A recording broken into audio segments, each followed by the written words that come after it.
Welcome to the City Current Show. I'm your host, Andrew Bartolotta. We're always honored to bring you conversations with organizations and individuals making an impact in our community and around the globe.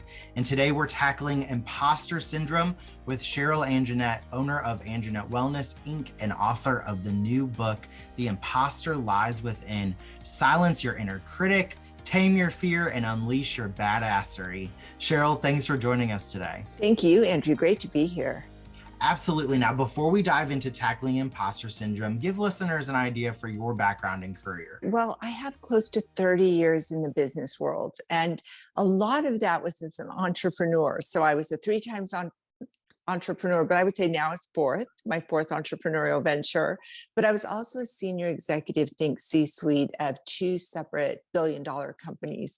So I've kind of made my way around the business world at different levels, different scenarios. And I know what it feels like to be the beginner. I know what it feels like to be the middle manager. I know what it feels like to have to make those big decisions and lead teams and make my way up as an entrepreneur. A lot of people may not know the term imposter syndrome, but they may have already experienced it. What is imposter syndrome and why does it matter? Yeah, well, and by the way, Andrew, I should also say that I marry that with, I did the deep dive into the healing art. So I have a lot of tools in my tool belt, but I'm also an integrative hypnotherapist, NLP master. I did an advanced certification in cognitive behavioral neuroscience and a clinical certification in stress, anxiety, and emotional regulation. So to your next question, which is such an important question because I think so many people are a little confused by this. Imposter syndrome, what is it?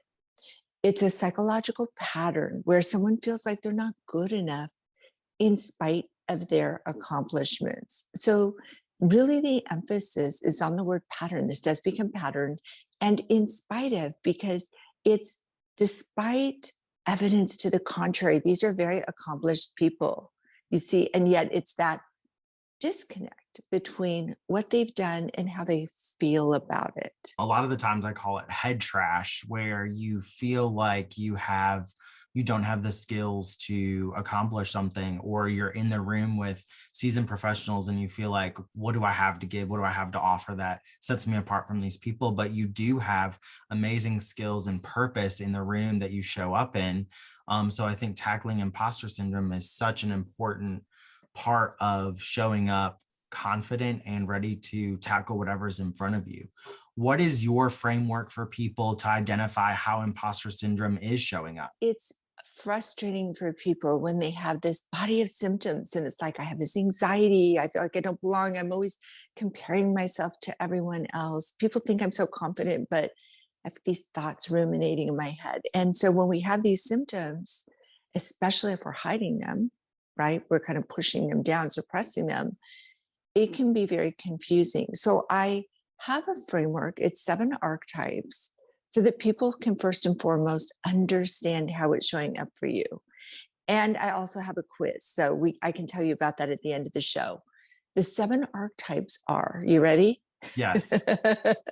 So there's the perfectionist that feels like they have to get everything 100% right, and they notice every little flaw. And the flaw is magnified, no matter how good something was, they always see that flaw. Then there's a people pleaser. They always put themselves last. They feel like they have to say yes to everything, really have trouble setting boundaries, and often end up feeling resentful or like a victim. And then there's the master or the expert. They're always chasing expertise. They just need one more degree or certification to be quote unquote good enough. And then there's the soloist or the lone ranger, I call them. And the lone ranger has trouble delegating. They feel like they have to do everything themselves, and they have trouble asking for help. They're afraid that someone's going to find out they're not good enough. And then there's the savior. They feel like they have to save the day. They'll even find people that they think need saving, or situations, or create situations, because kind of coming to the rescue and saving the day makes them feel good enough. They're validated through that. Then there's a superhero. The superhero just feels like they're overcompensating. They have to do more 50% more, 100% more, just to be at the starting gate. And so much of that is they never feel like they're quite good enough. They don't quite belong. And then finally, there's one that a lot of people haven't heard about, which is called the prodigy. And, everybody has their zone of genius. Everybody has that place where they're really, really good at something. They go from zero to hero or beginner to mastery very quickly, right? The prodigy, they're only going to step into something where they do that, where they go from zero to hero or beginner to mastery very quickly, because that in between stage, which is kind of that competency staircase where they might slip back, they might fall or quote unquote fail, which I don't believe in failure, but they may be found out as not good enough. So they'll either not step into the ring or they'll quit. Make sense? So those Yes. are the 7. I'm thinking about, I identify as one of them. And then I also can think of 6 others in my spheres of influence that I go, oh yeah, maybe that's what they're tackling. That's the archetype that they are. And that's what they're experiencing. I think those are all great characters that we may identify as. How do you finally get past imposter syndrome if you identify as one of those? And by the way, a lot of people identify with more than one of them and some with all 7. I know I had all 7. All Wow. 7. So if someone's listening to this going, oh, am I flunking the test? No, you're not flunking the test. This is just the way for you to understand how it's showing up for you, really, so that you have a starting point. This is to give you hope. We have to start where we are. And then your question has to do is, well, what does the future picture look like? What does that look like when I get past it? Feeling like this sense of peace and calm and not personalizing everything and not worrying about everything and sleeping well at night. There's just, it's really our emotional and our physical health, because our emotional health actually affects our physical health so much. But Yes. getting past this, so this is where I guess I'm a little different. A lot of people say you can never get past it. It's always going to jump up. But I say no. I say not everyone has it. Not everyone experiences it. Maybe 8 out of 10, but that means 15 to 20% don't. And to get past it requires an inside out and an outside in approach. It requires a holistic approach. It's not enough to just have the techniques. You see, I'm going to feel the fear and do it anyway. That's good, but that's not enough. I'm going to let things go at 80%.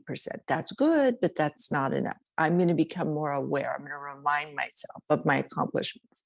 That's good, but that's not enough, because the root cause, where did this stem from, usually goes back to early childhood and our preteen and teenage years, you see. And so we actually need to do that deep dive. We need to go back, find the originating event, and then reframe it, because it's not so much what happened to us. It's really the interpretation or meaning we gave it. It's not the experience, but the meaning we gave that experience that then creates our beliefs. Am I good enough or not? Am I worthy or not? Am I deserving or not? Do I matter? Does my voice matter or not? And we create these beliefs and we look for evidence. We look for evidence to make ourselves right. Oh, you see, I really am not good enough. Oh, okay. Layer, layer, layer, layer. So when we do the deep dive, we can actually talk to that 4-year-old boy or that 6-year-old little girl or that 8-year-old little boy and say, okay, let's talk about what happened. Let's listen. Let's reframe this. Is that really what happened? Because that child is going to have a different interpretation than the adult would. You see what I'm saying? And then we let go of it. It's crazy, but it's so fast. That's a deep conversation, but it's also so important to realize those events that happen in our lives, even as small children, that can inhibit even the amount of money and success we make as an adult, because it keeps playing in our head and those layers keep adding on. I'm even thinking when I always wanted to be in a play growing up, and in 3rd grade, I tried to audition and failed miserably. And to this day, I think about that time when I got in front of everyone, I froze up and I just ran out of the room.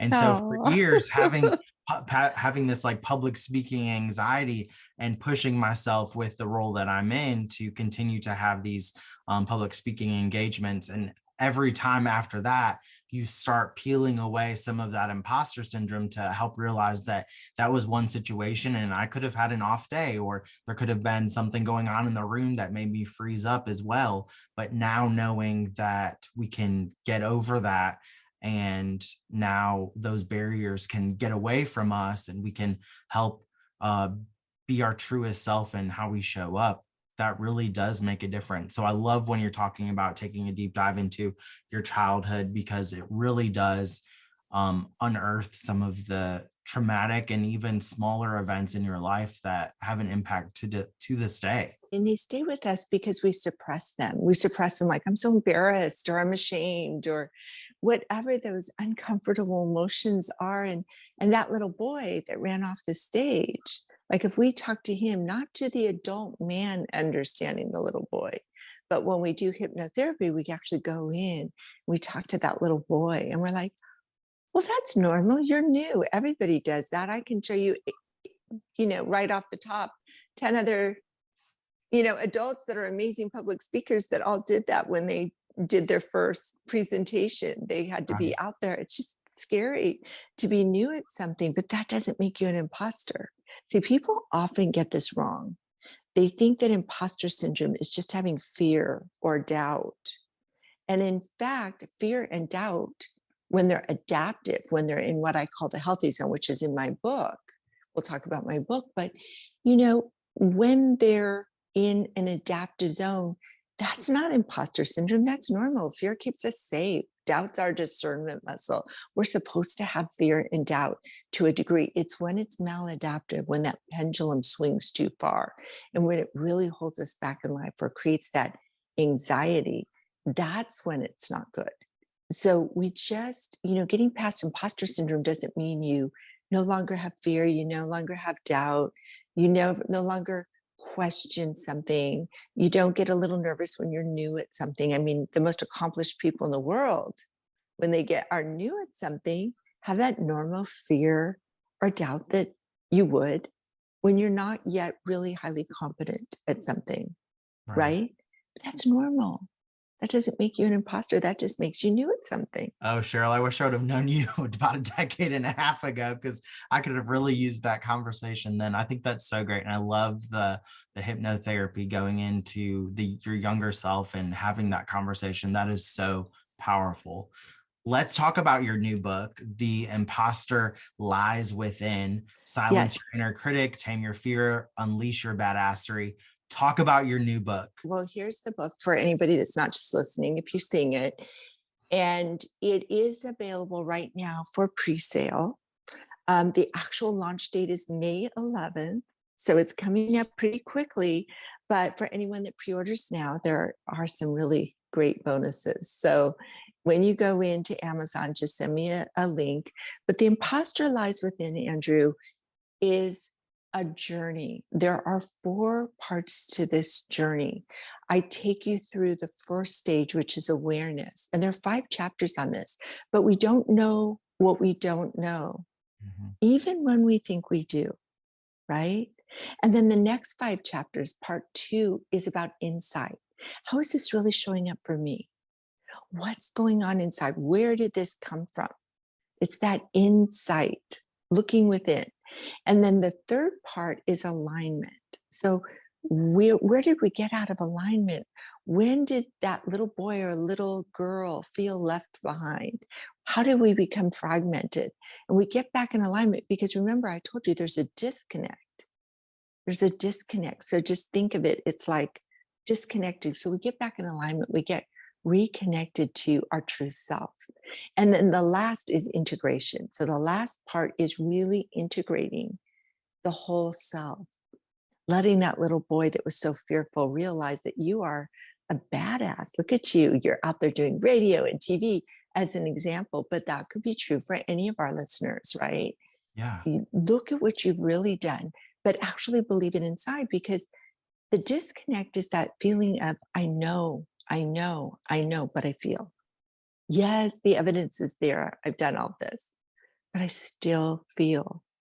And I'll tell you what, you think Albert Einstein, Sheryl Sandberg, Tina Fey, Maya Angelou, probably 8 out of 10 and maybe higher of the top celebrities, CEOs, influencers, media personnel in the world are experiencing this, because the more accomplished someone becomes, the more they have to lose, the more they're suppressing those uncomfortable emotions. Does that make sense? So the Yes. imposter lies within is really a journey. There's more than 16 exercises. It's not a book just to read, it's a book to keep coming back to referencing. That seems like such a great book to have and to read and to really dive into as a workbook for yourself as well. You mentioned you have a quiz. How can people find and take that? So if you go to my website, there's going to be a link to the quiz and you'll immediately get your score. You'll immediately get your score and some understanding of how it's showing up for you. Because once you know that, now you know, okay, great.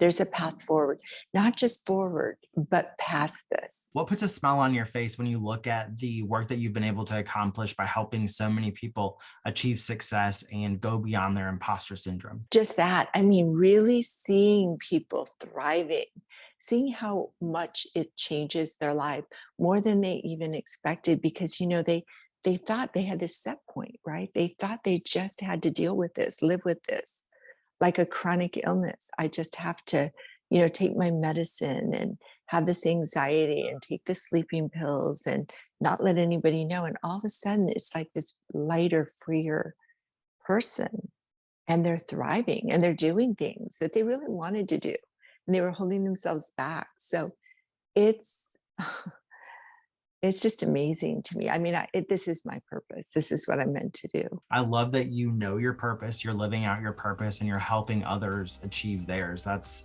fantastic. Where can people go to learn more about Anjanette Wellness, pre-order your book, and take the quiz? Best place to go is my website, SherylAnjanette.com. And again, you can find me on Instagram, LinkedIn, all under my name. I just tried to make it really, really simple. Yeah. And there is the Imposter Lies Within. You can go to Amazon and order it. But if you'd like to get the bonuses that are only available before May 11th, go ahead and pre-order. And if you take the quiz, you'll get in and you'll be able to get those bonuses, or send me a note. hello@SherylAnjanette.com. Send me a DM on Instagram, wherever you can find me. Sheryl, thank you so much for joining us today and for working to power the good in our community and around the globe. Thank you, Andrew. This has been just a delight. I appreciate it.